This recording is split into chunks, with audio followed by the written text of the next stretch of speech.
What's going on, guys? Welcome to this week's episode of Total Pod Mode, number 76. My name is James, also known as Mr. Bames, and I'm joined as always by Will, also known as Hoodafunk. What's up, guys? Hope you're all settled in, nice and comfy for another episode of the show. What have we got going on this week? Well, got a usual catch-up, followed by some news, which isn't the happiest of news, most of it, but unfortunately needs to be talked about before rounding out the episode with the finale of our Odyssey into Mass Effect 3. What happened to the world? Did we save it? Did the Reapers win? Stick around to the end of the episode to find out more.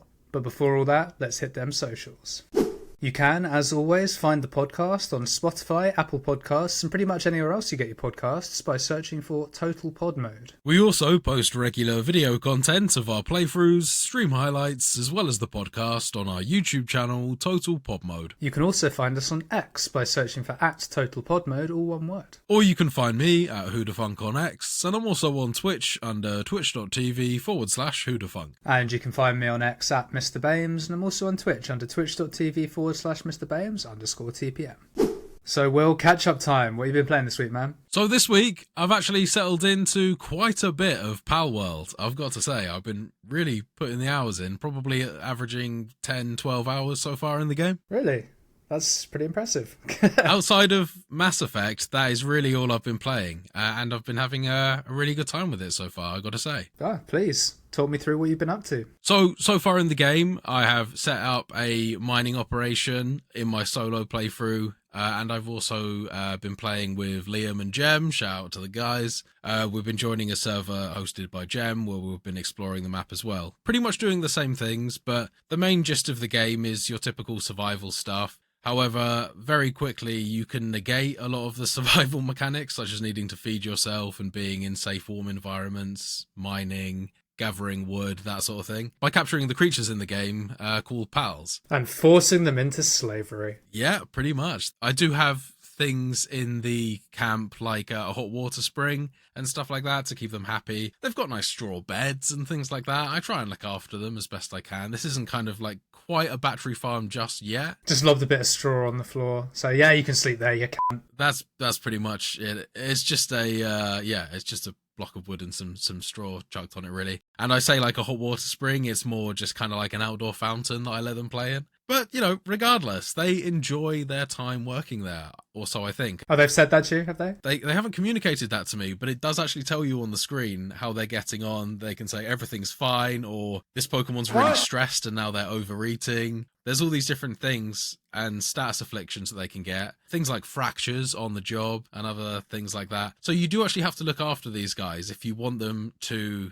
progress in the game, and they'll level up as they work in your camp, kind of just like Pokemon. And by looking after them, you keep a pretty sturdy production line going, and being able to produce all the stuff like stone, wood, coal, and ore in the game without necessarily having to go farm for it yourself is really useful. However, in my single-player playthrough, I have been playing a little bit more ruthless, I will say. So whenever I get any complaints from my camp, I immediately butcher the PAL and consume it. We got a news story later. They wouldn't like what you're doing. Probably not. Probably not.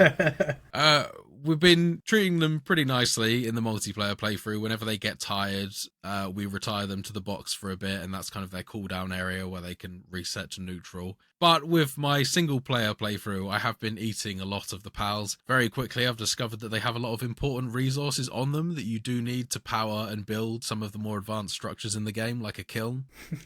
All I'm hearing is, yeah, when I'm with my friends, I'm nice to them, but when we're alone, that's when the real me comes out. That's the dark shit, yeah. That's when I listen to the voices in the back of my head that tell me to be a terrible slave master, basically. Hey man, I need a kiln. I'm sorry, you've got to go. Yeah, so there's things like fire organs that you need to power things like the kiln. You can also capture fire pals to help you power the furnaces and the kilns as well. You stick them next to them and they'll be powering them with different abilities that they have. Yeah, I think I actually read on one of the descriptions, I haven't played it since last week, but one of the descriptions I read on one of the things you can build is, I think it's the campfire. You can't use this unless you have a fire pal to help you light it, sort of thing. So I can see how that would evolve into the more sort of ambitious things you can build as well. Exactly that. Yeah, absolutely. And especially with the more ambitious creations and structures that you'll be making in the game, you need bigger and better pals to help you actually craft that stuff. Yeah, it makes sense. Every item in the game takes a certain amount of time to craft. And when you check your pal's skills, there will be a range of different skills like woodwork, farming, water abilities, fire abilities, and each of the different items in the game and crafting benches in the game that you can use all require different skills to power them. Do they have little bars for like how meaty they are? How much sustenance can I get from this Pokemon? What? From this pal? They don't. That is kind of something you need to eyeball, actually. Yeah, they don't have like a appetite fill meter on them as well. That isn't one of their attributes, no. You just have to kind of, I guess, eyeball it by the size of them, typically. You get in a situation though, oh, the sheep looks fat. Oh, it's all wool, it's got no meat on it. It do be like that. You can hunt various large dinosaurs and big deer type pals in the game, and harvesting them typically gets you a lot more items like leather and meat and things like that you can cook in the game. So getting down to it, this game I mentioned last week is known as Pokemon with Guns, and that is something that has been kind of heavily marketed or at least adopted by fans of the game, and they're showing off that a lot. What I will say is it does actually take you quite a bit of time in the game to ever get to any real guns. Although there are PAL abilities that you can use that do get you guns early on. So for instance, I've got a green squirrel PAL called Lift Monk, and it has an ability where if you equip it with a certain item that you can craft in the game, it then is able to use an Uzi. Just like that. Here, have this acorn and now you've got an Uzi. It's got a natural affinity with Uzis, apparently. Makes sense. Squirrels, crafty bastards. And it works a lot similar to Arceus in the sense that you throw out your PAL sphere just like you would your Pokeball, and at that point your Pokemon or your PAL appears outside of it. But you can hold a button in the game. On PC it's F, I don't know what it is on controller, but that will allow you to activate their buddy skill. And that can be anything from being able to ride it, being able to use one of its special abilities. The Lift Monk, for instance, that one, it jumps on top of your head and just starts firing its Uzi like a madman. Anything you aim at will get hit by it. I've also got a Firefox Pokemon that is definitely not a Vulpix, but you're able to use that one like a flamethrower. You just kind of pick it up and hold it, just That's point it. its head towards Pull its tail, yeah. anything you want to burn. Yeah, exactly. Nice. So ammo conservation's not a thing in this game. You do have a cooldown on those abilities. Cooldown's one thing, but your squirrel can just fire ad nauseum. It doesn't have like, in 50 rounds, it's going to need refilling. No, that's right. That's surprising given it's a survival game. But a nice surprise, if you see what I mean. Like, I'm happy to hear that. Well, that is purely just for the pals. And just to give you another example before I move on, another one, there is a penguin that you can load into an RPG and fire it. Because of course there is, yeah. Doing this immediately causes your character to get knocked out, but it does do a bunch of damage as well. So it's more of a joke move, but it's quite funny. Yeah. It's fun. One thing that I have been doing in both of my playthroughs is customizing some of the game rules, and this is something I'd probably recommend you do as someone that's not a huge fan of survival games. Just a couple recommendations for you. I would probably tweak certain settings in the game, and there are a huge range of customization options, but one of the settings in the game that might be worth tweaking is your item scavenging count. And if you increase that multiplier, every item that you'll get from scavenging for things, whether you're hitting trees or hitting rocks to gather supplies, it'll just be doubled or tripled depending on what you set it on. Yeah, I saw those options, didn't fancy it. I know it would probably make my experience personally more enjoyable, but if I'm going to play this with people, then I need to play it properly. I'm not going to nerf it for myself, if you see what I mean. Because I did think about it. Because you can also do things like increase the amount of experience you get through actions and stuff, which you can just power level with that if you really wanted. Well, actually, that's one of the things that I would also recommend leveling up as well. Because if a survival game players are put off by the length of time that it takes to actually get anywhere, then upgrading those two things can seriously boost your gameplay and just get you in for the early stages. You can remember at any point to save yourself from over-leveling based on all the area bosses. You can just revert all of that stuff to normal, but it might be doing on just your first handful of playthroughs, just so you actually get somewhere and make some headway beyond building a wooden shack and a campfire. I guess I'd say I thought about it, but my biggest issue with survival games isn't typically things like that. It's the hunger and thirst mechanics and stuff like that. I just don't like micromanaging that sort of thing. Which you can also tweak and actually remove. Yeah, which is fair enough, but in Power World so far, admittedly, I've only played for an hour and a bit. It doesn't seem to be like a bigger thing. And you can eat the pals. So hunger is basically... If you die of hunger in this game, I'm imagining you're a bit shit. I don't actually know whether you can die of hunger in this game. I think you just go down to 1 HP, but I get your point. I guess for me personally, I don't have all the time in the world to put into it, and I wanted to see on my first world at least what the game has to offer. Don't have all the time in the world to put into it. Played for 10 to 12 hours this week. Yeah, that's what I mean. I've only got 10 to 12 hours. I don't have as much time as I'd like to put into this game. I have really been enjoying this game. But that said, even considering that, it does take a while to get hold of firearms in the game. A makeshift handgun, I think, comes at maybe the mid-20s or something like that.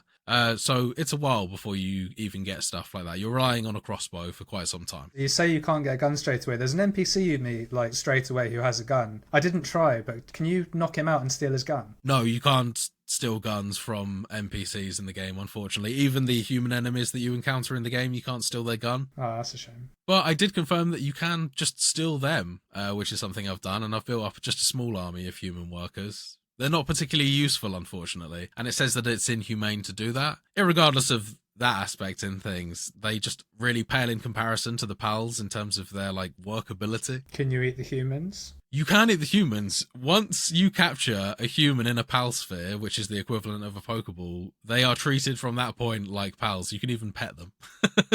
And I'll just touch very briefly on some of the exploration in the game as well. There are these large towers that are based around the game that give you various boss battles. Fighting through them, you just need to make sure that you're leveled up enough to encounter them, and it plays out a lot like in the Outer World, except that the boss is usually much more powerful, and they have an upgraded moveset. Typically, they'll be larger, and their attacks do more damage. But there are also bosses in the Overworld as well that you can encounter, and even dungeons. So at certain points in the game, you'll find caves that you need to work through, and you'll find human enemies in there, PAL enemies in there, all of which you can capture. Nice. So there's quite a bit to find and do in the game, and a lot of these dungeons will reward you with chests, which give you upgraded equipment. It might even give you an early opportunity to actually access some of the firearms early in the game, without necessarily needing to afford the level and tech points to be able to unlock it. But that aspect of things I haven't really explored so much yet. Yeah, well, early days. Still plenty of time. Like I said, I probably will start multiple worlds in this, and at a certain point I'll probably revert the scores back to normal, especially with some of the upcoming multiplayer stuff that I've heard coming out. They have announced a roadmap with PvP to be coming soon as well. Yeah, which allegedly you can steal other people's pals in,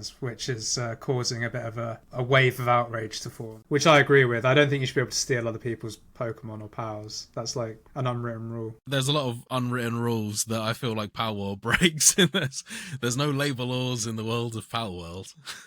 Yeah, but labour laws is one thing, but you can't steal someone else's pals, mate. That's just cruel. At the core of this game, it is very similar to games like Ark and Rust, so I can fully believe that they would have that facility in this game as well. You could absolutely raid another base and steal all their rare pals. But that is sort of the thing with this game, whereas if you don't want that aspect, you're better off starting a single-player server and playing by your own rules. But the multiplayer thing is a whole different aspect where you need to learn to not get too attached to your stuff. That base that you're going to have might not be there the next time you sign in, especially if you're playing on a dedicated server. But that's all from me. What about you? Well, as already intimated, I didn't play any Power World this week, and I've only played one game as well for the most part, and that's more Baldur's Gate 3. Are you still lingering in Chapter 2, or have you actually punched all the way through? Act 2 is done. Okay, much shorter, like considerably shorter, probably 10, 12 hours shorter than Act 1 was. Are you still pursuing your kind of semi-beeline hurrying up through the game? Yes, but because I'm me, it hasn't worked precisely like that. Right, okay. But yeah, no, I'm being a lot more ruthless, sticking to a lot of the decisions I've made. And the way that this... I know that it's sort of been said to death, and I've probably said it a bunch, but the way this game gives you choices to get out of things is pretty impressive. A couple of examples. So as part of Act 2, without getting too much into story spoilers, there's a big boss bad guy that you end up killing as like the final boss of Act 2, right? Before you get to that fight and stuff, you can meet 3 of his siblings in the overworld in various places. Okay. And for most people, if you don't have any skill investment and things like that, it ends up in 3 fights. And 3 quite tough fights as well. Like, these enemies have a lot of health and they're pretty tanky. But because I'm a bard and I've spec'd to persuasion and performance and deceit and all that good stuff, I just sort of talked my way out of a bunch of fights. I got one person to get all of his companions to kill themselves, and then he killed himself. Damn, that is one hell of a charisma check that you were able to do that. It was pretty sweet. Then there was this other guy. Basically, he's a surgeon, and he's torturing this bloke, right? He's just cutting him apart and all this. And he wants to get they're called sisters or something like that, his sisters to perform surgery on you, the player character. But I just charisma'd him to just be like, yo, why do it on me when you can do it on yourself? Okay. And he basically, he killed the guy that was in the operating chair, pushed him off, lay down himself and was like, go on then, get me. And he got killed by his sisters, and then they all just weren't hostile and I could just chill. It's pretty great. Yeah, that's some of that tabletop madness there, where you get a high enough dice roll, then they're like, yeah, it doesn't matter what bullshit reason we're going to need to have, you're winning this. If you roll a nat 20 on something, you're getting whatever the hell you want. Another one is, one of them's a toll collector, and she just wants all of your gold. I gave her a single piece of gold, and she's like, oh, give me all your gold or you die. And I was like, well, who says? Why are you doing this? You don't answer to anyone. Like, why are you collecting gold? And that confused the person so much. They were like, I have no purpose, and they killed themselves. And the final one, which is arguably the best, is a big, like, crudely sewn together almost, like, cadaver of this human. Fully bloated. He has a barrel on his back that has, like, shiny liquid in it that he pours into pint glasses. Okay. And because I have sleight of hand as well, I was using the sleight of hand checks to pretend like I was drinking with him, and then he wants you to tell him stories about your adventures. So I'm a bard, so I told him some great stories. And you just get him to keep on drinking, and you just don't drink, and eventually he explodes. Right, okay. Death by mukbang. Exactly. It's great. And the way, just the sheer amount of choice you have with the way outcomes can come about is just fantastic. And that's just side quest stuff. Imagine what the main quest stuff that I could do that I'm not going to talk about because it's spoilers. It's awesome. Including a bunch of false endings where you get an ending, but then it's like, nah, but seriously, game over. Like, reload and try again. It's very, very fun. And I'm into Act 3 now, which has actually got me to Baldur's Gate proper, or very nearly. I'm not quite in there yet, but I will be very soon. I don't know why I never questioned that Baldur's Gate is actually a real location within the game. In my head, it was just like it was almost like a concept in my head more than an actual place. I used to think exactly the same thing. Same with Neverwinter Nights too, because Neverwinter's a city as well. And I always the same thing. It's all Sword Coast lore, shout outs. But yeah, it's the way that the story has progressed and some of the twists that have happened is just like, okay, cool. I really didn't see that coming. That's nice. And I look forward to seeing how Act 3 goes. So far, not as impressive as the first two acts, I've got to say, but take that with a pinch of salt. I am only in the very first area. But I'm looking forward to seeing how it goes. I don't think that this is going to be like I'll finish it next week type jobby. No, definitely not. I think Act 3 is going to be back to the sort of 35, 40 hours that Act 1 was. But if I keep up at the pace I'm going, I do think I'll have it done in a couple of weeks. You'll be free! A free man, free to delve into any large RPG that you wish. The thing about this game is it is fantastic. Definitely deserves to win Game of the Year, no complaints whatsoever. It is a lot of investment though. Because the story is so intricate and well told, you have to be quite focused and switched on. It's not the sort of game you can just like play, put on for a couple of hours and just zone out. You need to be on it. The combat, in my opinion, is tough enough that you need to be on point so that you can actually be tactical and like say, right, if I move there, I'm just going to get slaughtered. Whereas, you need to think about positioning and stuff. Again, you can't really just run in and rinse it. So that, with the sheer size of the game, if you want to see everything and have a run that is fulfilling, at least for me in an RPG, you need a lot of focus. I don't think this is a game that I'll do a second playthrough of anytime soon when I finish the first one. Yeah, I can absolutely appreciate that. It is a long old game, and playing the same thing for such a long time, you can definitely have your fill of it. You're already bored of seeing the start of the game a handful of times. Definitely now is not the time to start an alternative playthrough. Although the evil playthrough, when I do it again, is going to be very fun. I'm glad that I ditched it and went to the good playthrough because I'm seeing a lot more content than I would have been otherwise. But the evil playthrough will have some very, very interesting differences, I think, which will be fun to sort of compare with when I do finally get there. So it's been very good fun. I look forward to playing more of that. But that is all I've played this week. So I think that about does it for the catch-up this week. So why don't we move on to the gaming news?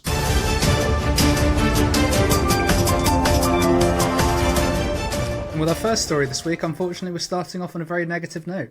Embracer Group are planning for more layoffs, Will. Damn, that is never news that you want to hear. It certainly isn't. So in an unfortunate continuation of last year's layoff debacle, Embracer Group continues its restructure plans in 2024, if that's what we're going to call it. It's cull. I would probably more refer to it as a cull. So according to an article from Game Rant, Black Forest Games, a German video game developer subsidiary of THQ Nordic, which Embracer Group owns, is reportedly planning to lay off around 50% of its employees. Damn, that is huge. The whole of... Just Black Forest Games. Okay, sure thing. Yeah, I was about to say, I thought that was an Embracer. An overall No. Embracer. Damn. Yeah. Still a lot. Like, don't It's get me still, wrong, yeah, but yeah, absolutely, yeah. They're stripping studios to pieces. So Black Forest Games was founded in 2012 before being acquired by THQ Nordic in 2017 and is known across the industry as the developer of Cold War-era alien invasion remakes Destroy All Humans, which I never played, but apparently is very good fun. That is a very fun game. Yeah, I played a couple of those. I think the first and second one on the PlayStation 2, and they were really fun games. Shout out my boy Crypto. More recently, the company announced that it was working on Teenage Mutant Ninja Turtles The Last Ronin, which is a darker take on the franchise inspired by Sony Santa Monica's God of War games, which that sounds pretty interesting, to be honest with you. So hopefully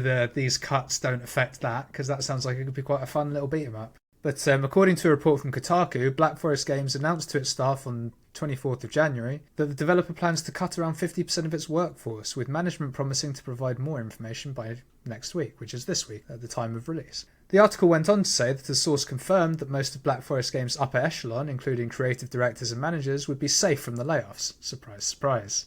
This follows news that we aggregated last year of two Danish developers owned by Embracer Group, 3D Realms and Slipgate Ironworks, announcing that over half of their staff would have their roles terminated as well. Now obviously this isn't good news. We covered a lot of things like this at the end of last year, and to be fair in the middle of last year too, and unfortunately it doesn't get much better because according to Kotaku's report, January has already seen record-breaking number of around 3,900 employees affected, more than half the total number of game developers laid off in the entirety of last year. And we're only a month in. Yeah, so this is very much coming as a wave of layoffs across the industry, isn't it? Yeah. Well, with Embracer Group specifically, when they were talking about their quote-unquote restructure, they mentioned that in June last year, and we're still sort of seeing the effects of it half a year later. And unfortunately, it doesn't seem like there's any signs of slowing up. This kind of feels a little bit like staggering the layoffs just to avoid the scrutiny of having to have mass layoffs of huge numbers of your staff. And don't get me wrong, these are huge numbers of staff that are already laying off. But staggering it like this prevents the backlash where you just end up laying off actually half of your workforce and crushing a bunch of studios all at once. I think that this kind of softens the blow a bit, and I do feel like that's a tactic Embracer Group are adopting. I don't necessarily think you're wrong, but I do think it's more likely to be the fact that because Embracer Group covers such a large number of game studios under its umbrella, that it has to kind of do them one at a time. They're just going through and reviewing each one piece by piece, you reckon? I mean, I can believe either option, honestly, because PR is a powerful thing, particularly in this day and age. Well, it's not like this is all just a big sign of mismanagement from the beginning, so I think either approach is quite likely. And neither approach is great. Once again, feel like we've said it far too many times, but it needs to be said. Our thoughts go out to those that have been affected. Yeah, and I think the more news we hear about this, it's just a matter of time before we hear about bigger and bigger companies being affected by these sorts of hits. Well, it's funny you say that, Will, because our second news story today is about a bigger company that's been affected by this sort of thing. Oh, jeez! What do you mean? Not only has Embracer Group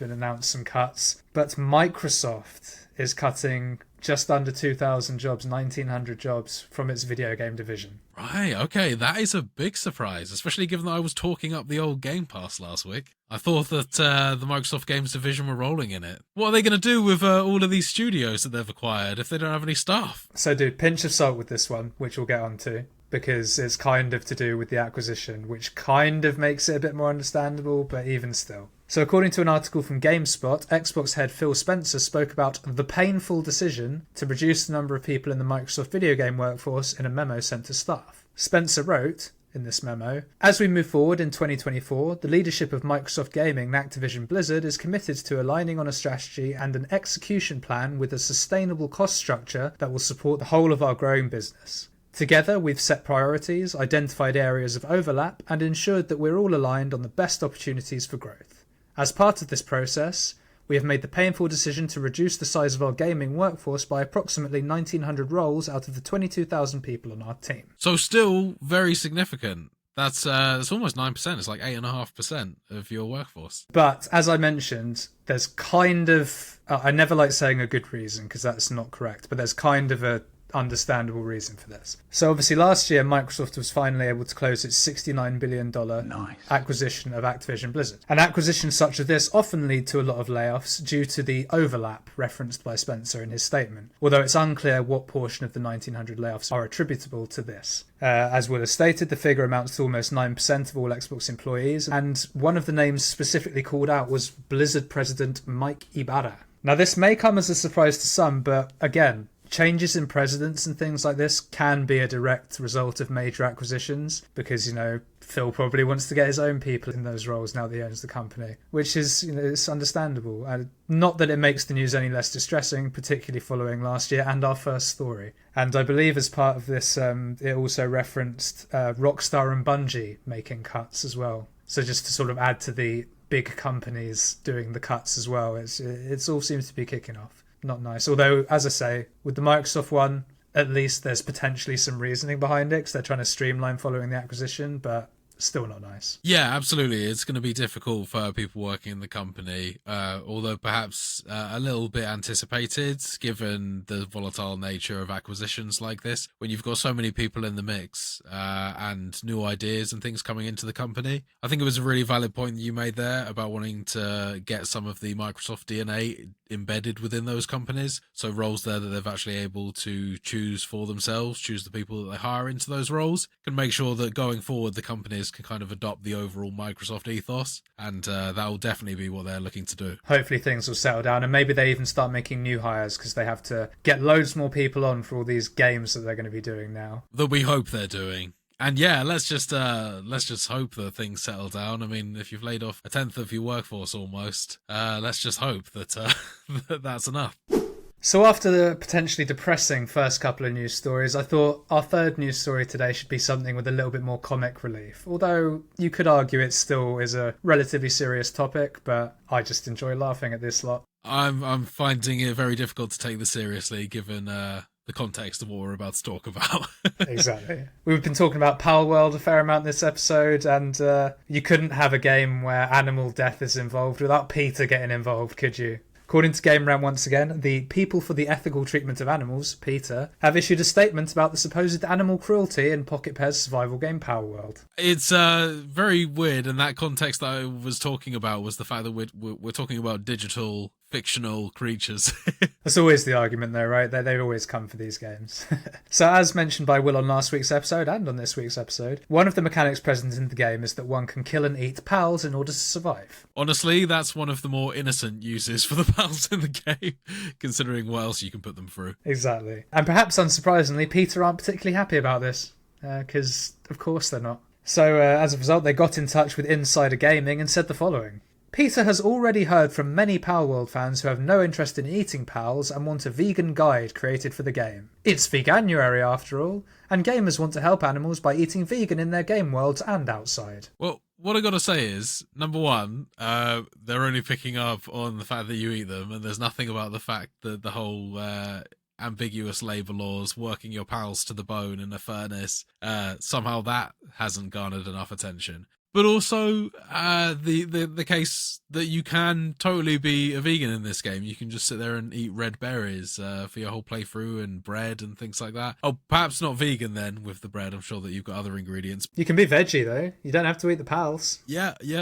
I don't quite get the argument. It definitely gives you the option, which is more than a lot of games can say. It's just PETA being PETA, I think, because let's be real. A few years back, they do these parodies where they make games that just go far too far and be like they're actually way more brutal than anything that games actually do. They did one with Animal Crossing a few years back, I think. I feel like there was another one where it was something like you could throw seagulls in oil or something, and it was like Angry Birds. Okay. Fine. Like, they've done all sorts of nonsense. Do you think we're going to get a Peter-produced Power World product down the line? I would love to see Peter produce a game if they haven't done already. Yeah, that's what they do though, man. Like, I mean, they came for Animal Crossing, for fuck's sake. Like, what's offensive about Animal Crossing? You live in a community with animals. And if anything, the animals take advantage of you more than the other way around. Yeah, Tom Nook's a dirty fucker. Like, you know, he basically traps you in false economy. Oh, you want more furniture? Fuck him, work for me, bitch. It's ridiculous. But yeah, after the news of, more layoffs and things, which is never nice, I thought this was quite amusing. I would say so. I really want to find a Peter employee and show them me loading a penguin into a rocket launcher and using them as an RPG. I'd also want you to show them the squirrel with the Uzi thing, to be like, look, they're cool, man. These guys are more bloodthirsty than I am a lot of the time, honestly. Yeah. I actually spend the majority of my time in Power World getting my ass kicked by giant dinosaurs. Yeah, exactly. It's not what you think, Peter. Stop it. Honestly, you spend 5 minutes in this world, you'd want to enslave them too. But yeah, on that slightly hilarious note, I do think that about does it for the news this week. I think it's time we now move on to Completionist Corner. Here we go for the Completionist's Corner.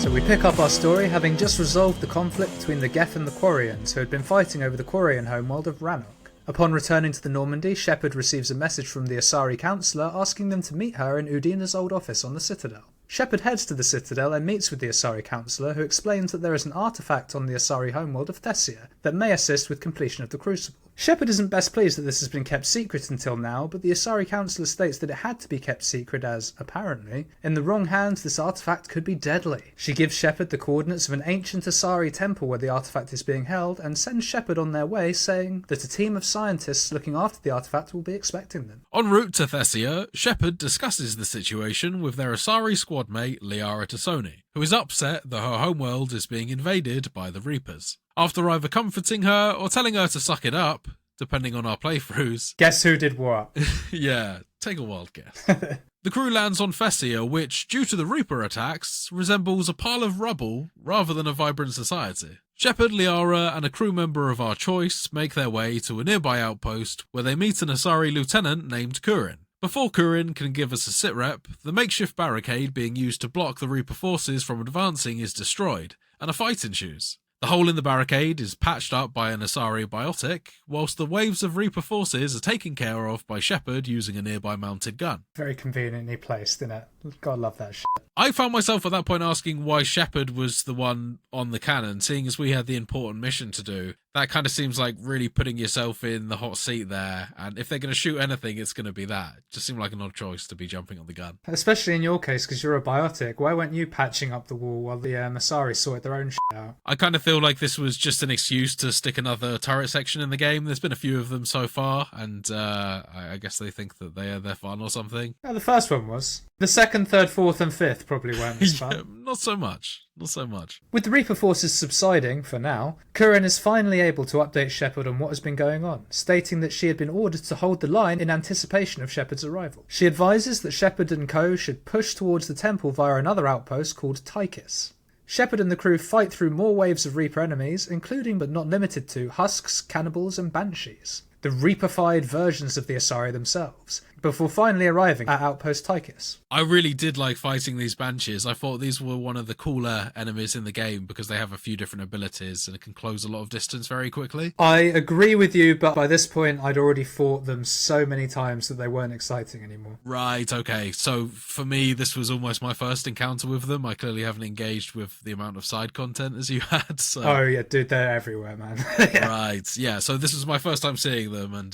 it was actually something that I was enjoying. It was, a new enemy, cool shit. They can blink around and attack you, they can shoot biotic powers at you, and they're kind of hovering. They play the equivalent of like a witch enemy in the game, kind of remind me of an enemy from Remnant. Yeah, I mean, they are the Asari. Yeah. Just Reaper-fied, so they kind of resemble that, but they're more floaty and taller somehow. And they have glowy blue nipples. Sure. Okay, I genuinely didn't notice that. Right, yeah. They've got like glowy blue dots over various bits of them, but especially on their nipples. Especially the nipples. Got you.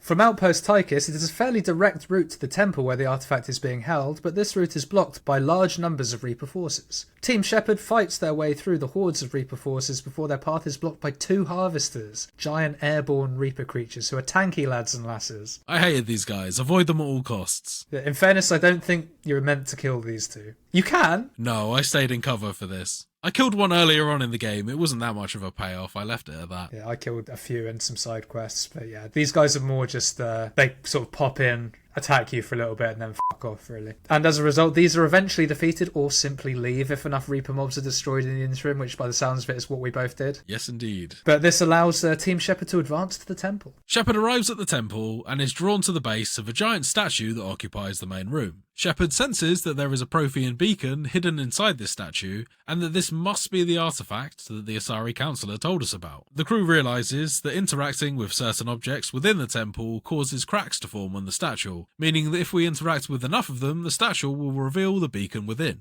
After going around and tapping various few artifacts... Which wasn't at all tedious. No, and it was a pure guessing game as well. There was no puzzle in this, I don't think. No, there was no hint. There's not. You have to interact with every single thing. Yes, and just then walk hope. around the room while they tell you a bunch of times, no, that's not it. And it's like, no, it's not it. It didn't light up blue and do anything. I know Exactly. I'm just touching a goddamn stone jug. I don't care. If you can't tell already, I was starting to feel the end of this game approaching, and I was looking forward to it.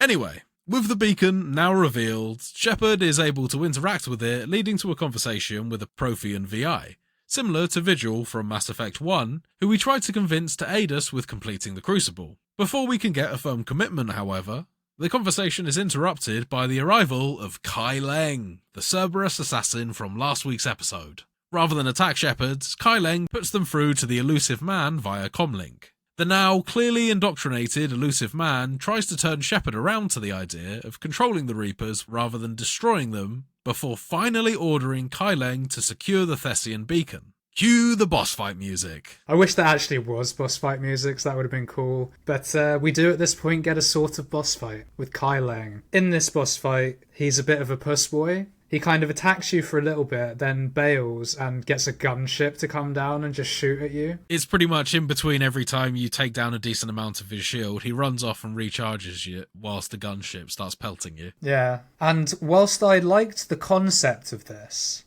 I didn't think it was done particularly well. No. I think probably suffering a little bit from the controls of the game and just kind of the moment-to-moment action. Like, it could have been cooler if it controlled a bit better, I think. Yeah, and it was a nice setting, but there wasn't enough cool cover, if that makes sense. You have all these pillars, you're in this giant temple sort of thing, but you can't really do much with it. It's really bizarre. That is extremely interesting to me that you picked up on that point specifically, because I was almost going to say almost the complete opposite. I found a point where I could hide behind the pillar and shoot him without the gunship being able to shoot me. So I just stood there and just emptied my clip over and over again. That boss fight was so dumb for me. It happened after a couple times, but eventually I was able to do it. That's interesting. I didn't think to do that. I was just I was looking around the outskirts thinking there's nowhere cool for me to go as a sniper, so I'm just going to stay central. It might have been a thing where the fact that all of my guns are operating from a third-person perspective and the fact that you were scoping might have altered where the camera sits so that I could hit them and you couldn't. Maybe. I can kind of believe, that weird shit happens with third-person games sometimes where your reticule aligns with where you're shooting, whatever. Yeah. So I can believe that would have happened, but yeah, no. It did take me a couple goes to actually find the sweet spot, but when I did, it was just non-stop, keeping my finger on the trigger moment. And the other thing that made this slightly disappointing is, in my opinion, the AI wasn't brilliant in this fight. So Kai Leng, I'm shooting him in the head. He's looking at me, but then he'll f*** off to somewhere else in the room to try and get Liara, who's not doing anything. And I'm just like, dude, I'm literally shooting you in the back of the head here. In most games, that would cause you to either aggro me or go to cover. Why are you just standing there letting me do this to you? I mean, it made it end quicker. I suppose positive. Nice, but... I have noticed some weird stuff with the AI in this game in the sense that they never really seem to be aggressive enough to actually push me, and I could almost prevent them from making movement towards me just by pushing them. They seem to back down way too easily, and I never really found myself in the situation where I was being overrun, unless they managed to get around a corner or somehow get behind me from a distance. It's very hard for them to flank you. Unless you're in a very wide open area, which admittedly did happen a couple of times. But for the most part, I found that the enemies back down very quickly in the game, and they won't push you if you keep up the minimum level of aggression, which can actually make them quite predictable as well. They'll almost stop in their tracks and start retreating the moment that you start to move towards them. The aggro is very weird. Like, there's been plenty of fights similar to this where I'm just taking people out and they're just letting me. Right, Like, okay, yeah, it's kind of weird. So yeah, that's the Kai Leng boss fight, I suppose. You do it like a couple times, he goes back to recharge like maybe 2 or 3 times, right? 2 or 3 recharges, yeah, and then we get to what happens next. So having finally beaten Kai Leng, he resorts to cheap tactics to get his way, because of course he does, the Cerberus dog. The gunship that was intermittently assisting him throughout the boss fight destroys the floor of the temple, causing Shepard to fall through. With Shepard temporarily out of commission, Kai Leng can retrieve the Prothean VI and escape with it. Shepard thankfully is able to crawl their way back up to the main temple floor before despondently returning to the Normandy. Yeah, Shepard takes this one really hard. I don't know whether it was just my character, but yeah, Shepard was really down on themselves about this whole thing. So after a melancholic debrief with the Asari and the Alliance, Shepard and the crew are bemoaning the fact that Cerberus are always getting in the way of their heroics. It's an interesting way to put that. I'm just trying to do my heroics, god damn it. Just trying to do my heroics. Cerberus keeps on coming in and cramping my style. Well, my character is. Your character's more like just trying to commit my atrocities. Yeah, exactly. Just trying to do a few war crimes. Cerberus keeps on coming in. Makes me do more war crimes. God damn it. But then their war crimes outweigh mine, so it takes all the shine off my war crimes. I'm tired of living in the shade of Cerberus's war crimes. So as you can tell, the situation is bleak. All seems lost. That is before Specialist Trainer pipes up, stating that she was able to track Kai Leng's shuttle across the galaxy. Awesome. Great. The trail goes cold in the Shadow Sea cluster as the signal is being actively blocked. It isn't much to go on, but Shepard and the crew head to the Shadow Sea to the planet of Horizon in pursuit of Kai Leng. As Edie points out to the crew, the only thing of note on Horizon is the Sanctuary facility, set up to give refugees a place to stay and be fed whilst the war is ongoing. The crew arrives at the Sanctuary facility, and upon entering, it is clear to see that something is amiss here. There are no signs of colonists or refugees anywhere, and the place is in complete ruins.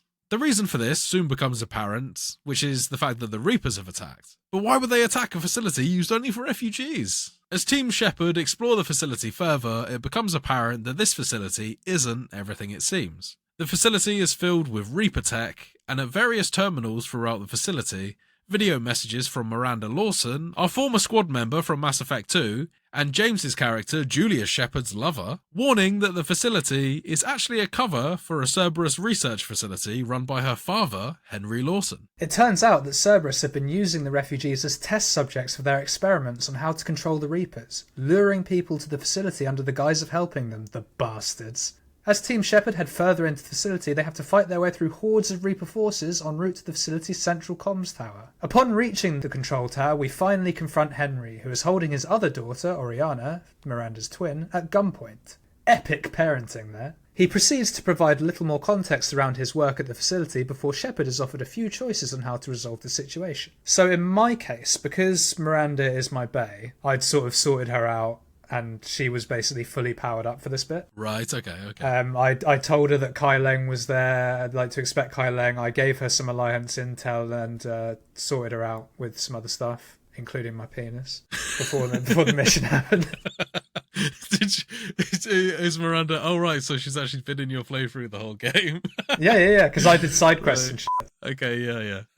And because of all that, and because of the fact that I'm a paragon, I was able to basically say to Henry, hey man, like, we can negotiate this, just like let Oriana go. And that makes him drop his guard enough to let Oriana go, and then Miranda just biotics him through a window and he dies. It's oh shit, brutal. Okay. So the standoff in my case was resolved with Henry's death and everyone else surviving. How did yours go? I'm guessing you probably didn't quite have the same Miranda impact that I had. Not quite. So, yeah, a range of different things happened in this scenario. Number one, my renegade choice was, in order to make Oriana be released by her father, I shot her in the knee. She gets shot in the knee, drops to the floor, and then Miranda chucks him out the window. But at this point, Miranda's also been mortally wounded because I didn't tell her about Kai Leng. I had pretty much 0 zero interaction with her leading up to this point other than a brief audio call while I was on the Citadel. In the Spectre office. Yes, exactly that. You can kind of start a chain of events from doing that, and you speak to her at various points. I'm aware that that's possible, but I didn't pursue it because, unlike Julius, my Shepherd, Gillian Shepherd, lived a loveless life and had no romantic acquaintances whatsoever. All around me are familiar faces. And because of this and the fact that I had no relationship with her whatsoever, Miranda also died in this section as well. Brutal. Poor Miranda. F in the chats. And I take it Miranda made it through yours without any issue? Yeah. Oh, yeah, she survived. She was absolutely fine. Like, yeah, all good. Had a little smooch. Your squad selection screen in this game at this point must be so much bigger than mine. I had like 5 people to choose from. I didn't have many more because you don't get Miranda as a squad mate again. Like, okay. She's just a cameo. So I probably only had maybe one more than you because I got Javik, the Prothean, and I don't know if you did. No, I didn't. I didn't encounter Javik, no. Yeah, and Caden. Obviously Caden. Yeah, Caden caught a bullet and never made it throughout the rest of this game. With Henry now dead and the facility shut down, we were able to explore the consoles in the tower, allowing us to obtain the location of Cerberus headquarters, the final destination of Kai Lang. The crew returns to the Normandy and sets a course for the Horsehead Nebula, hoping to reach the Cerberus base before it's too late. Upon arriving in the Horsehead Nebula, Shepard, Edie, and a companion of our choice travel to the Anadia system and dock on the Cronus station, the Cerberus HQ.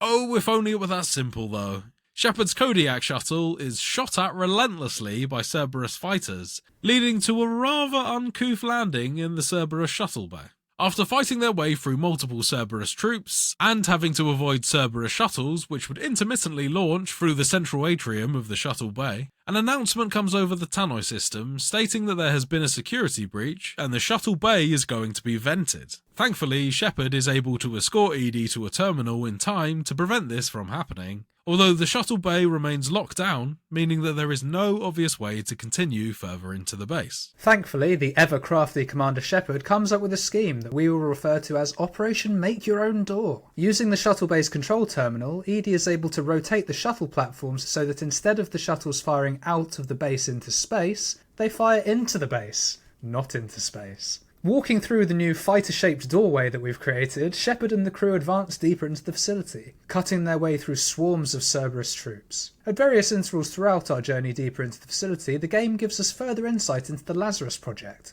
the scientific project from Mass Effect 2 that was used to bring Shepard back to life, under the guise of Edie having to unlock a door. Ah, video games. After fighting through yet more rooms of Cerberus troops, Team Shepard arrives in a large central chamber that houses something that I certainly wasn't expecting to see. It is none other than the remains of the human Reaper boss from the end of Mass Effect 2, which I thought had been destroyed because I destroyed the base, but apparently not. Apparently they somehow managed to save that. It just goes to show that Cerberus will stop at nothing in their pursuit of power for humanity and dominance over the Reapers. Just as a little note here, this is another one of those things where it just makes me feel like the paths were on a set course to finally converge at the end, and there were certain elements that they just couldn't give up and make the choices that we made in the earlier games really count. This seems like they needed some sort of excuse or reason for Cerberus to be able to wield this power. The Human Reaper was too good of an excuse not to, and for that reason they kind of ignored the fact that you were supposed to reduce this base to nothing. Do you know what the only difference is? What's the difference? It's more funky looking? It's melted in your playthrough?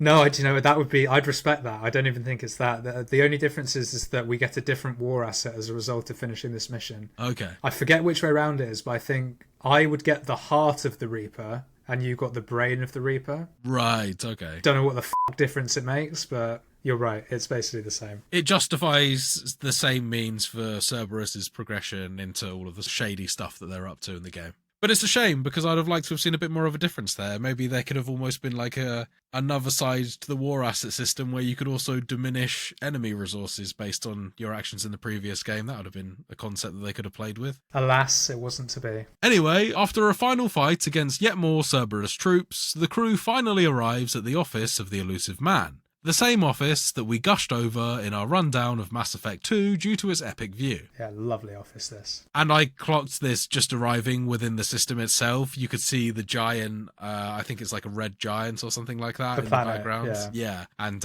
immediately I knew where we were going and what the view was about. It was cool to actually see that recognised in the actual map rather than just seeing cutscenes of it. However, the elusive man is not actually here in person, although he does make an appearance via hologram to goad Shepard. During this conversation, we learn that he is on the Citadel, which has now been moved to the Sol system and is orbiting ominously above Earth. From here, he plans to use the information gleaned from the Prothean VI that Kai Leng stole to gain control of the Reapers. After the conversation with the elusive man ends, Shepard heads over to the elusive man's terminal and begins a conversation with the Prothean VI. In this conversation, we learn that the catalyst, the missing component that will allow completion of the Crucible, is none other than the Citadel itself. Before Shepard can contact the Alliance brass to give them this new information, the Dark Souls boss music begins as Kai Leng appears for the final round. And if only there was actually boss music once again, but there wasn't. He just walks in. And this fight, for me, and I do feel like I'm sort of dumping on Mass Effect 3 quite a lot this episode, but it just wasn't fun. Kai Leng has basically the same moveset, but there's no gunship to gun you down this time, and there's zero cover. Zero cover. I mean, there's literally nothing. Until occasionally some holes in the floor will start forming and you can kind of get in there. That was my tactic for this boss fight. He would punch the ground and damage it in order to regain his shields. And at that point, I just bedded down in the trenches he was making. Instead of the gunship coming in, he just summoned waves of Cerberus troops. And they were all the same Cerberus troops we've been fighting for the whole game. There was nothing new, nothing exciting. And I don't recall him having a different moveset or anything like that. So just a little bit anticlimactic. He has like a Moonlight Blade slash that he can do that's a bit of a ranged attack. He has some close-up ranged melee moves, and then he also has his hand blaster, but that's about it. He can grab you, and you just have to like tap F to get out of it, kind of like when a husk grabs you. Oh, okay, I don't think I ever got that, but throughout this boss fight, as I said, I was kind of bedded down in cover, so I just sat there pelting him. I just never felt in peril with it, though, because the same with the husks. If they grab you, there's no peril. You just mash F, and then eventually you one-shot them. With Kai Leng, you obviously don't one-shot him, but yeah, just a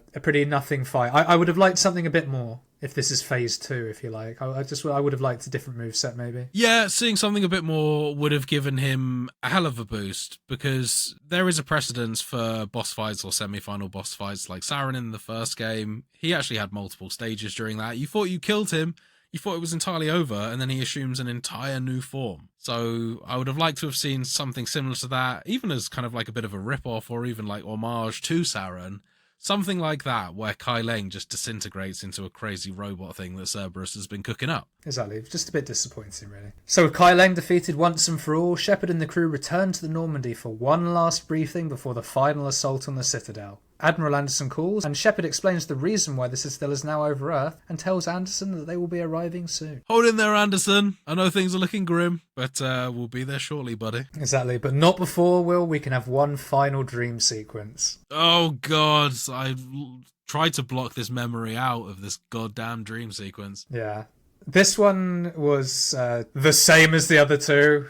I mean, it really is. I don't get the point of them. The fact that it doesn't add anything to the game, and instead it just repeats various messages that characters have said to me in the past. I guess on my Renegade playthrough, I heard a lot of voices discouraging me. I heard, for instance, my Geth buddy, Legion, begging me not to destroy his race or whatever like that. Like, it's just people chastising you throughout this nightmare sequence. And I think I talked about this a little bit on the stream. You know, a little side plug that you can go over and watch on YouTube or Twitch, your choice, was that I wondered whether this nightmare sequence could have been different for you. And I would have, this is another thing I'd have liked to have seen. I would have liked to have seen memories of this nightmare sequence to have been different, or even the setting of the nightmare sequence to be different. But from what I can tell, you haven't put your hand up and said, oh no, it wasn't just an ashy, burning environment full of lots of dead trees and stuff. Like, it was your typical nightmare scenario. I would have liked it so that you were in, like, lush... I know it would have taken away from the theme of Nightmare, but it would have been interesting to see if they did it differently, where you were walking through a field and it was sunny instead, and you didn't have all the disparaging voices, and you were just following a silent child or whatever. But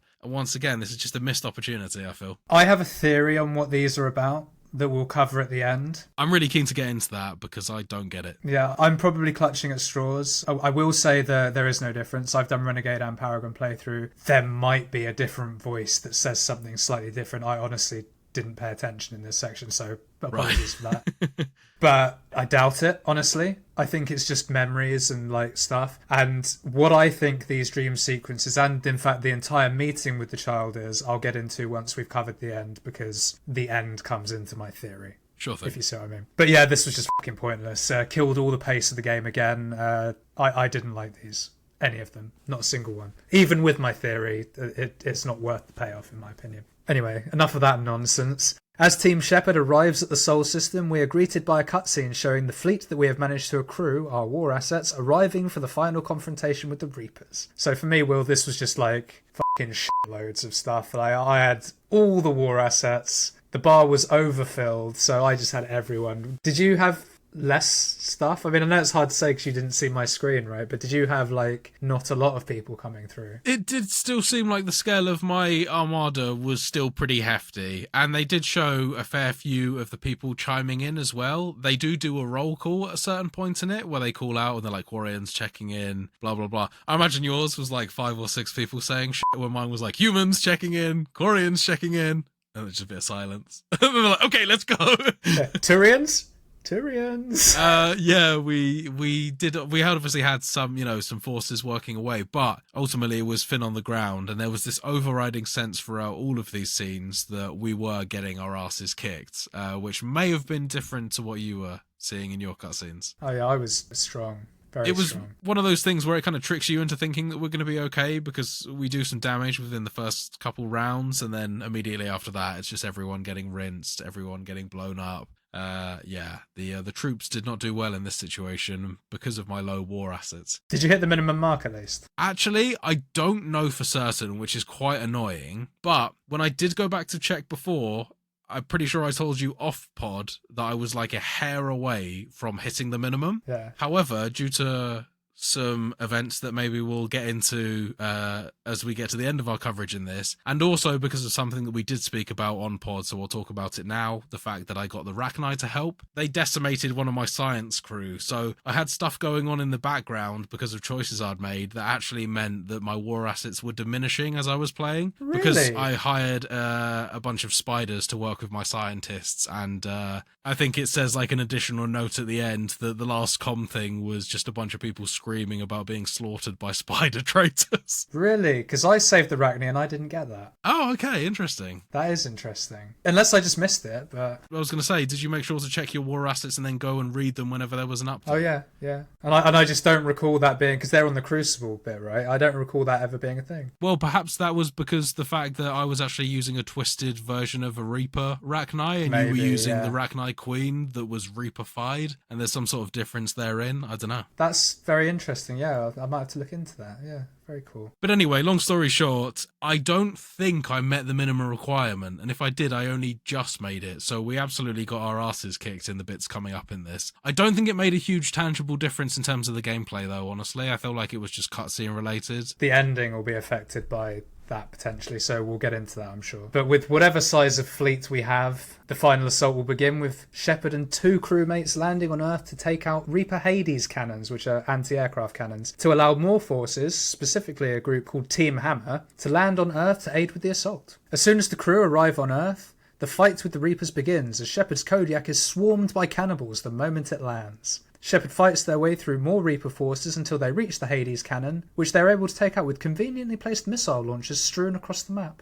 Very nice of Earth to do that for us. I think one of them was that we had a Kodiak shuttle that got taken out alongside us and we recovered some from the wreckage. I think that was the excuse for the fact that we had to go get them first. The team that was supposed to be doing that got blown up, so we had to do that as well first. Fucking leave it to Shep to sort it out, eh? Always there to save the day. But after defeating yet more waves of Reaper forces, a shuttle will arrive to extract the crew from the vicinity of the Hades cannons. On board is Admiral Anderson and some of the Earth Defense Force. No, not those guys.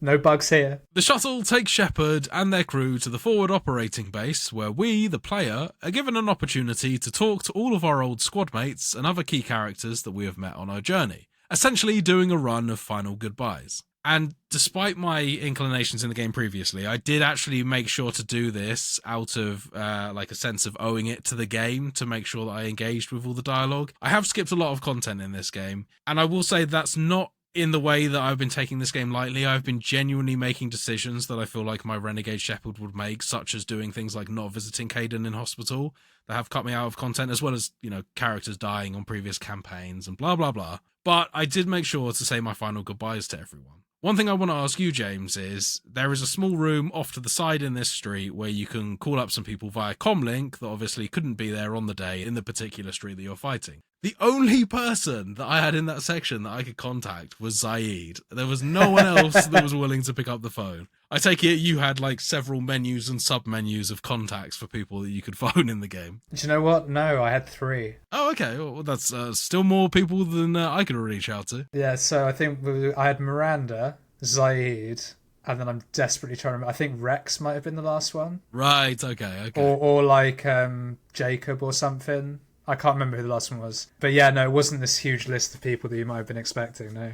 Most of them were on the planet with me, to be fair. Just in another location somewhere else. Yeah, and this was cool, but the only one that was actually meaningful to me was Garrus. I knew that was coming. I was waiting for it, yeah. This may be the last time we say hey to each other, Garrus. Well, not at all. I took him with me, obviously. Oh, right, okay, fine. Yeah, he was. So it was a bit weird, but because Garrus has been my guy throughout all 3 games, he's been like my only permanent squad mate, basically. And who else was with you on this kind of last hurrah to fight the Reapers? By this point, I was using Garrus and Tally exclusively. Nice. A little techie friend as well. Yeah, just Garrus because he's Garrus, and then Tally has Overload and drones. For this mission, I took Liara and Edie. That's been pretty much my squad throughout the whole of this game as well. For similar reasons, they have useful powers. Edie has Overload and Flames, and Liara has the Supernova that you can shoot. Shepard also has one of those, and I was finding that firing a bunch of Supernovas off for area control was really effective in this game. Oh yeah, double singularity would be broken. Once all of our conversations and final preparations have taken place, Shepard returns to Anderson to go over the plan. As it turns out, the reason the Reapers were so interested in London, as we mentioned on last week's episode, is that a conduit beam has been constructed which will allow any forces on the ground to be beamed straight up to the Citadel, essentially acting as a fast travel point.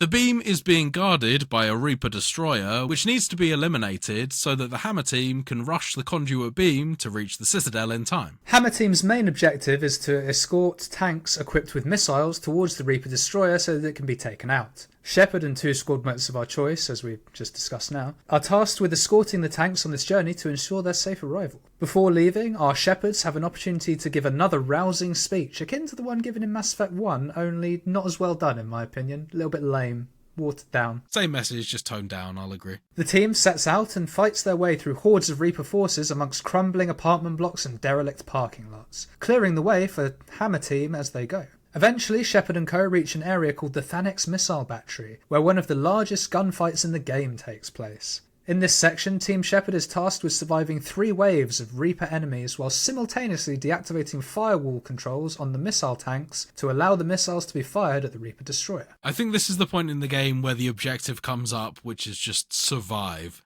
And yeah, I was getting real major Halo Reach vibes from this section in the game. Yeah, it's an onslaught. It really is. Just all the enemies that we've seen throughout the game just all getting thrown at you in multiples. I think at one point I had 5 brutes on my screen. Yeah, genuinely. they go crazy right at the end with the amount of brutes. I think before that you fight like 2 or 3 banshees in very close proximity, and they have loads of AoE attacks as well, so there is quite a lot to be dodging. And then 5 brutes. Thankfully, by that point in the game, I had discovered the ultimate brute technique, which just wipes them off the face of the planet in less than 2 seconds. Singularity Incinerate? No, Incinerate, 2 warps, 1 from myself, 1 from Liara, and if that hasn't done it, which 99% of the time it does, you just chuck a grenade in their face and that takes off the last pip. And also does a bunch of damage to the surrounding ones, so you find out that if you have to do that technique for the first one, the second and third ones in the queue, you only need to do half of those abilities in order to get them down as well. So I was having a load of fun using the biotics to take out the brutes at the end. Yeah, that is cool. My tactic was similar. So because I had Incinerate, it was Incinerate, Snipe, Snipe, Incinerate, and then they're pretty much dead. Right. So similar sort of thing. Yeah. And I could have used a grenade as well if I'd wanted. I've got sticky grenades, but I didn't use them at all throughout the game because my other powers were better. So there we go.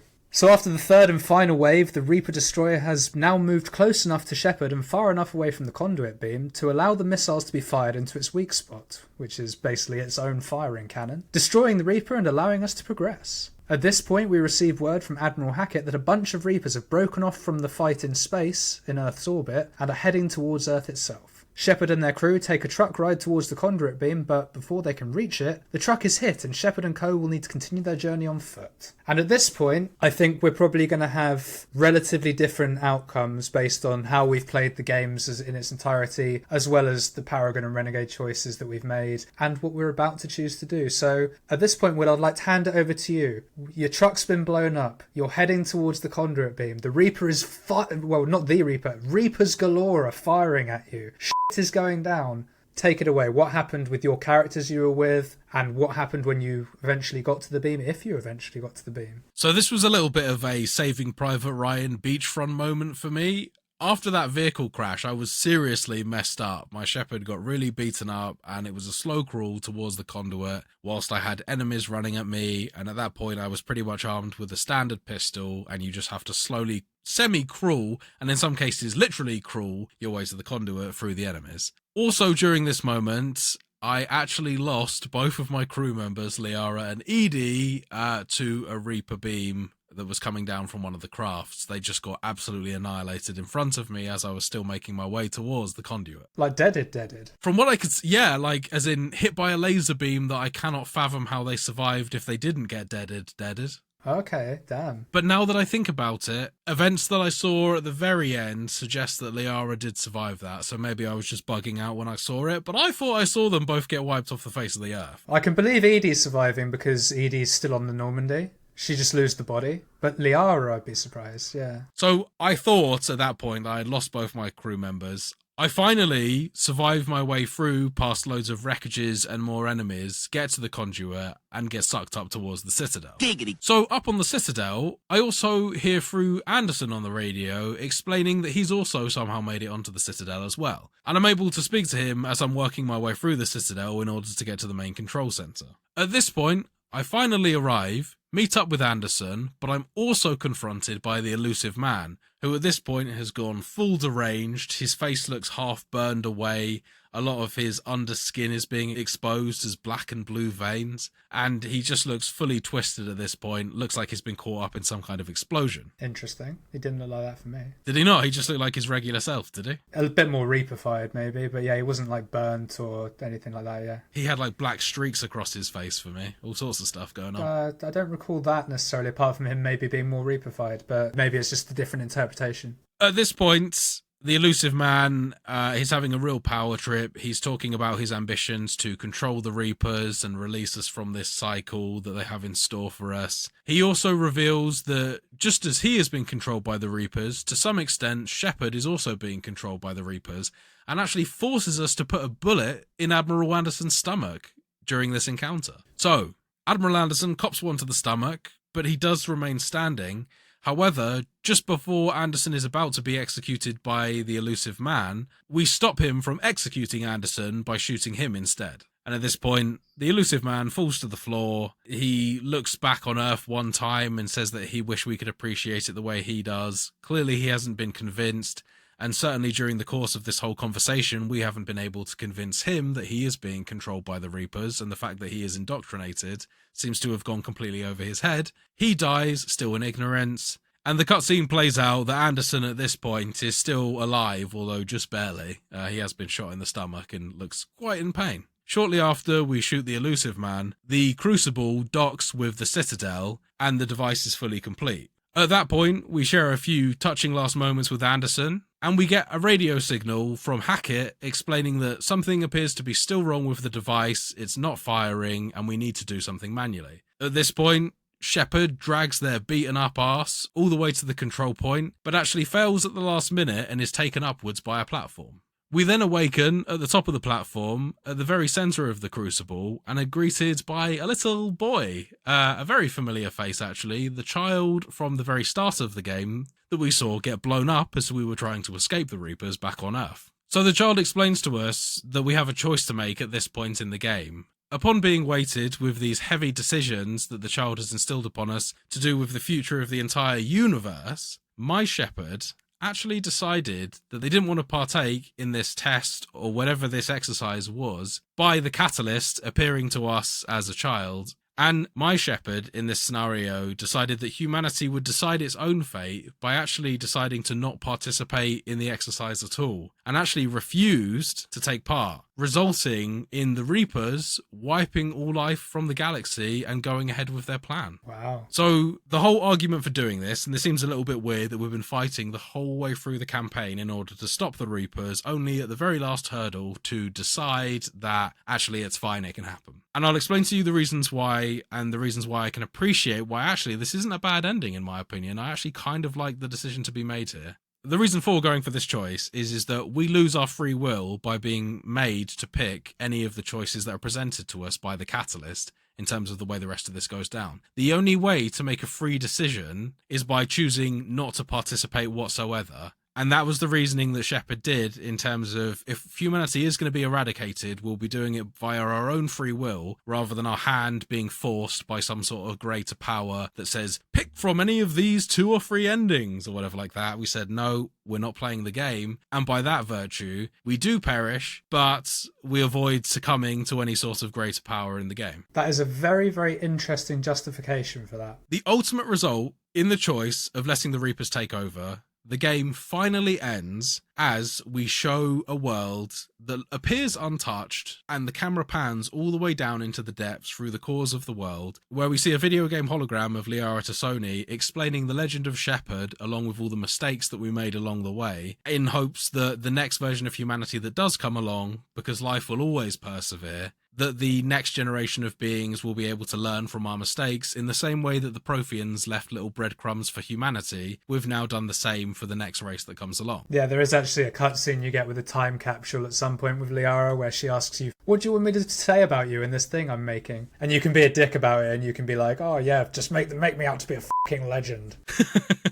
I like that. That's a nice way of tying in. This does then go on to have the ultimate impact where you see, I guess, a bunch of years later, you see a couple people that are titled only as stargazers looking up at the sky, and they clearly reminiscing Shepard, talking about Shepard, and the older stargazer says to the child stargazer something along the lines of, through Shepard's teachings, we learned to overcome the Reaper threats, and life is all good. So in a way, you actually get a surprisingly happy ending by choosing to not partake in that, because ultimately, even though humanity perishes... all organic life perishes, yeah. For the time being, until life eventually always perseveres and comes back through the cracks, at that point, they have then learned enough to actually take on the Reaper. So we didn't get it this time, but we equipped the next guys. We crawled so they could fly. Fair. I am surprised you picked that option, and I'm also surprised at how it turned out.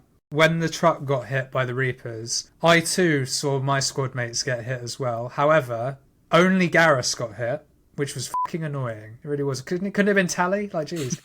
But survived, and I forced him and Tally to get on a helicopter, on a Kodiak shuttle, and was like, look, dude, I'll handle it from here. You just go make sure you survive. And so they both survived, went back to the Normandy, jobs are good. Same thing happens where I have the scene where all my armor's gone, I'm walking with a pistol, shooting the odd guy, crawling, head into the beam. Anderson's up there as well, have my conversation with the elusive man. And throughout the game, there's, I think, 3 conversations you have with him. One on Mars, one on Thessia, and then this one. And the one in his office, of course, so 4. And I picked every single blue Paragon option I possibly could on every single option, because the idea is that you can try and convince him that he's indoctrinated and make him see the light. Yeah. And I'm pretty sure from my Renegade playthrough when I did it, that if you get all of the options, he will then shoot himself. Oh, right, okay. And jobs are good, right? But interestingly, on this one, I must have done something not quite optimally, because I got through all the blue choices, and on the final one, it was grayed out. So I didn't have an option to do the final Paragon thing.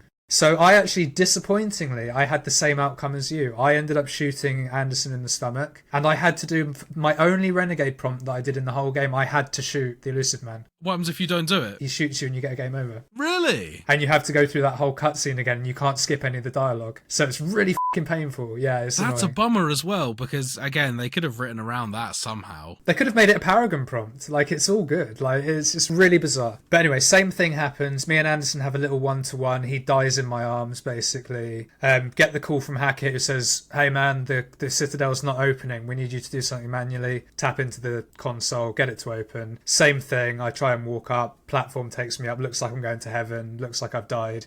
Yeah. And I too have this conversation with the Catalyst, the child VI Reaper intelligence, whatever the fuck it is. I'm presented with the same three choices, which is destroy the Reapers, control the Reapers, or synergy. You can make organics and synthetics combine into an organic-synthetic race to live in the world in harmony forevermore, right? Right, okay. Which is the ending I picked in my first playthrough when I did it, as a renegade, oddly, I know. But in this one, I picked what I thought would be the Paragon option. I destroyed the Reapers. Right, okay. I fulfilled the mission that was given to us and thought, fuck this, guys, I'm going to destroy the Reapers, then they can't be a threat to anyone going forward. Similar sort of reasoning to you in that I wanted to give the organics that were currently alive the free will to do what they wanted. The Reapers were stopping that in my mind, so I killed them all. That doesn't seem like a very Paragon-y choice to me. I feel like the world peace against organics and synths is the most Paragon option out of the three. Is it truly Paragon to fundamentally change everyone's DNA? Make that choice for everyone. Is that truly Paragon? You know, I don't know. At the cost of world peace, that's the most pure Paragon ever. It is, but my character's logic was, my mission was to destroy the Reapers. I'm a soldier. I've always achieved the mission. I'm gonna achieve the mission. Yeah. So I did, and it led to the Reapers just basically falling out of the air. Like a big pulse comes out of the Catalyst when it happens, and they just all die. Avengers styley, everything just falls down. Pretty much, yeah. I saw that all of my squad mates survived. It is assumed that Shepard dies as part of this. I also got the little cutscene with the two guys walking on planet Earth, the old one saying to his son, oh yeah, the Shepard fucking sorted us out. Probably exactly the same one you had, like the Starry Night, sort of blue background and stuff. Yeah. Yeah, pretty much that same thing. Probably some minor differences in dialogue about all the mistakes I made, maybe. Yeah, maybe, yeah. But then interestingly, I then got an additional little cutscene at the end in the wreckage of the Citadel / the Crucible, where it is implied that my Shepard survived. Because you see a body, you don't see a head, you see a torso, and then you just hear Oh, fine. and he sort of jolts. So it's implied that my Shepard survived. So kind of, in my mind, that was a nice sort of happy feeling. The world is saved. Organics can go back to their lives. I've obviously brokered peace throughout my playthrough, so everyone in theory is going to be happy and all good. And potentially Shepard survived. Yes, yeah. Oh, I think that's probably as best confirmation you're going to get as you've made Shepard all the way through the trilogy. Exactly. So and that was really it. But that does bring me to the theory that I've referenced throughout as to this kid, what it all means, and what the hell these nightmare sequences are about. So when you first meet the child on Earth, right at the start of the game, when he's in that vent, you look away for a split second and then he's gone straight away, right? Right. You see him get on that ship and no one really helps him. No one notices or interacts with him, and then that ship gets destroyed. Yeah. You then see him in your dreams and stuff, right? And then you see him finally as the Reaper presence. My theory is that those nightmare sequences are Reaper indoctrination, and you running through it to try and save the kid in it is you fighting off the indoctrination and trying to maintain grasp on your humanity. And the reason I say that is because they typically always happened after a mission where you'd been in a Reaper heavy area or dealing directly with Reapers or the elusive man. And because the child at the end that is representing the whole of the Reaper's intelligence is that kid, I think it's just a way of the game maybe saying to you, hey, this was the Reapers trying to get in your head and trying to indoctrinate you. And it kind of works at the end because you shoot Anderson, so it shows that you are kind of semi-indoctrinated. You're just good at fighting it off. Yeah. That's my theory on it, which isn't worth the payoff of this frankly shit ending to the series. In general, I thought it was awful the way this game ends. The confrontation with the elusive man was fine. I wasn't expecting to fight him, but then to not have a final boss, to just have a choice that ultimately gives you the same ending. I don't know, I thought that was kind of shit given the storytelling that's happened in 1 and 2. The game does come to a fairly abrupt end, and I do agree with you that a final boss fight wouldn't have gone amiss at all. Yeah, there's just no payoff to the threat the universe is in. At this point we're sort of talking final thoughts of the game, I suppose, but we've referenced in this week's episode, and probably in all of them, the fact that we're just fighting hordes of Cerberus troops, hordes of Reaper enemies. There's maybe 5 mobs of each that you're fighting constantly throughout the game, and you can meet all of them within the first couple of missions.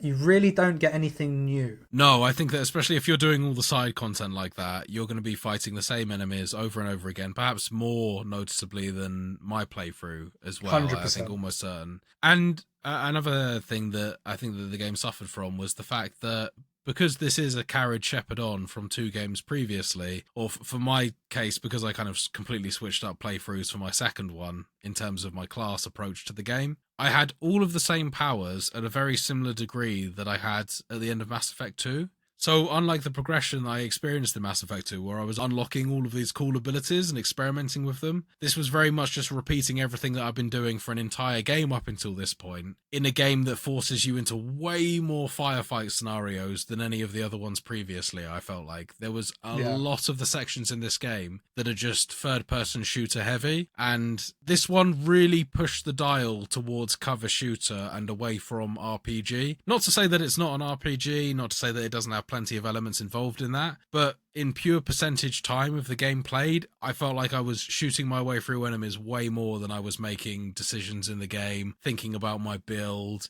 or anything like that. Yeah, I agree with that. And this game, I think, suffers from trying to be too cinematic for its own good. We've mentioned plenty of times that these dream sequences completely killed the pacing of the game. It just slowed everything down, took you out of it. Let's just say, for argument's sake, that my indoctrination theory is correct. Even if it is, it's not worth the way it slows down the game. And because there's no payoff to it, you're not told that's a thing, it basically becomes pointless. That's what I was just about to say, is I really like your theory. I do like the theory. I think it's a strong one, and in my head I can't think of anything to disprove that. It makes total sense to me. It's the fact that the game doesn't ever really give you that definitive answer, therefore it's unconfirmed and it's just a theory. Whereas it would have been something that I might have looked back on with a bit more positive light if the game sort of explained something like that along the way. Exactly. In my mind, I like your theory. It's got a lot of cool things to hook into, but I'm also just as willing to believe that it was a real kid, Shepard saw them die, and much in the same way that Legion gave you a gun because it was familiar to you, the Catalyst was able to essentially read your mind through the indoctrination that you were experiencing and wanted to appear to you as a form that you would be most likely to go along with. Yeah,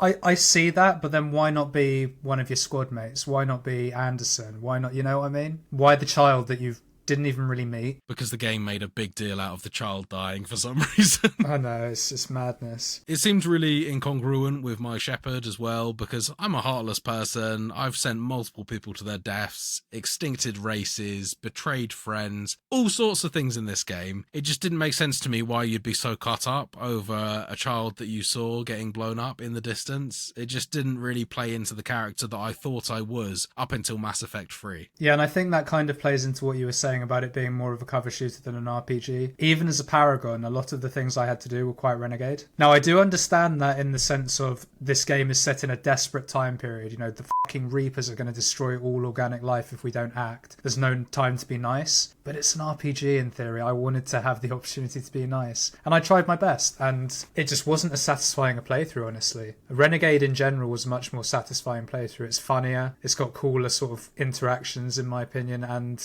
it makes more sense, apart from the child thing. That's the one thing that doesn't make sense and never will, unless it's the indoctrination thing. I think perhaps this game was a little bit rushed, perhaps they were getting tight on the budget, but the way that the paths decided to converge in this game, it brought everything together in a way that the ultimate outcome, as we said, isn't that different. And I think that they really struggled to find 2 endings that were really distinct and actually fully fleshed out the 2 extremes that we'd been playing up until this point. I would have really liked to have seen a kind of almost becoming godlike version of Shepard that is almost losing touch with his humanity at this point because he is focused on pure altruism instead. They could have explored with that just as much as they could have explored with an almost bloodlust, rage-filled Shepard that we could have seen as part of a Renegade character as well. And I would have really liked to have seen that play into more elements of the game. It's a shame that a lot of the better choices you can make in the game appear in the side missions, because they don't really affect the story. They just more affect your war assets, and that's a real shame. My main takeaway is that I enjoyed Mass Effect 3. I truly did. I know that I'm shitting on it a little We're bit. coming down on this really hard, it sounds like. But compared to 1 and 2, it's comfortably the worst. I don't think there's any argument about that.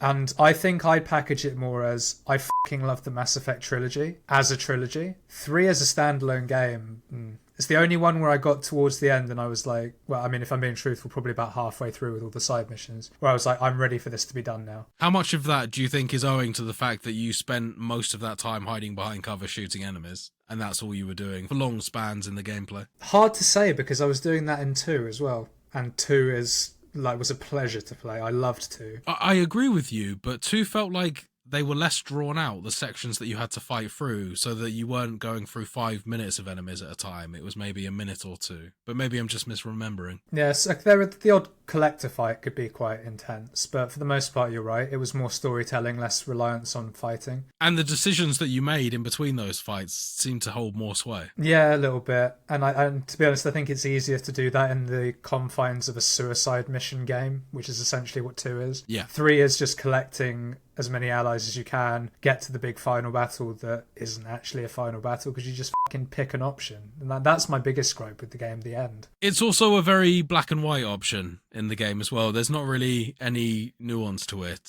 unless there's some endings that we haven't covered or that I haven't thought of. Out of all of them, I honestly, from a writing perspective, like my ending the most. The fact that I chose to ultimately die of my own free will and not play the Aliens game. It's a weirdly anticlimactic, but it works ending. And I actually honestly like that one the most from the endings that you've described. Fair. I mean, I can't speak to it because I haven't had it. Of the 2 endings I've picked, neither of them were great. Controlling the Reapers, I don't imagine is much better. That's the one I thought you'd pick. That's the most renegade one to me. Fuck these guys. I'm going to control them and have their power like Cerberus wanted. That would be my renegade choice. Because to me, your ending sounds a little bit like a cop-out. Your Shepard was just like, oh no, fuck it. I'm going to be me. Fuck the rest of the organics. I'm just going to do what I want to do. Yeah, that's renegade as fuck. That's the most renegade you can get. You're like, fuck everything, I'm doing me. How more renegade can you get? I guess it depends on your definition of renegade. Yeah. Renegade to me is gets the job done no matter the cost, not cops out at the end. I respect it though. I think that your framing of it as a cop-out, I don't see it as that. I see it as the most pure form of rebelling against the powers that are telling you to do something. I can see where you're coming from. I just don't agree, personally. But I respect it. I can understand why you'd say that was like the best ending of the ones presented, because at least it has some character to it, honestly. Because doesn't the kid just sort of go, fuck you, you're doomed then, like, and then Pretty just much turns his back on you and then you die, right? Yeah. So I can see it from all standpoints, but in conclusion, 6 out of 10, slightly better than average. Not a fan of 3, but the series on the whole, beautiful, loved it. I don't think I could give the series as a whole such high praise just for the reasons of 3. I'm probably not going to bother assigning a numerical value to this. What I will say is that the first 2 were very good for what they were within the confines of what they were. 3 had an opportunity to perfect a lot of the mechanics, but if anything, it just convoluted the game, and the writing, it felt like they sat this one out a little bit, I've got to be honest. So overall, I did enjoy the series. Overall, I did enjoy Mass Effect 3, but I think that the drawn-out cinematic sections in the game, some of the still slightly clunky gameplay, it detracted from the game quite a bit as well. And I think that if I was going to go back and play this, I would probably still rush through 3, but I would be taking my time with 1 and 2. Makes sense. Also, as a random little side note, and this is just like kind of a minor thing, but it actually really pissed me off still, so I'm going to mention it. You can't put away your gun in Mass Effect 3. You could in 1 and you could in 2, but in 3 you cannot holster your weapon, which is really stupid and really annoying and really backs up the fact that this is a third-person shooter over everything else, because of the fact that in 1 and 2, when you wanted to explore and look around your environments, you would holster your weapon, the camera would pan out, and it would enable you to see everything around you a lot more clearly. But in this game, you are locked into a close behind-the-shoulder view of Shepard, and you can only look where you're pointing your gun, which hampers exploration. Not that there really is that much to explore or find in this game, but nonetheless, I would have much preferred to have the opportunity to do it, and I don't know why they didn't put it in this one, especially considering it was in the previous 2 games. Yeah, I agree. I think it's just, as you say, it's because they wanted it to be more of an action game. I think they just forgot. I just think, well, why would you want to put away your gun? But with all that, we do come to the end of Completionist Corner for this week, and also the end of this game. Tune in next week to find out what we'll be playing next. And with that, we come to the end of the show.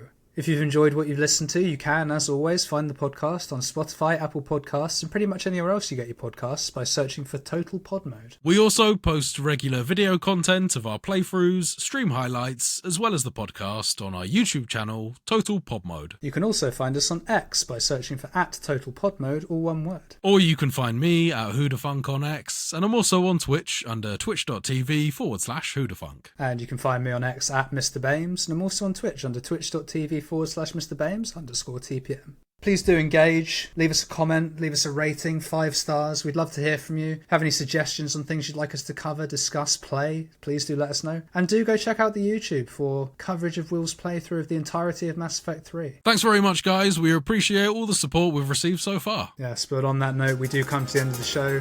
Until next week, take care everyone. Goodbye now. Bye now.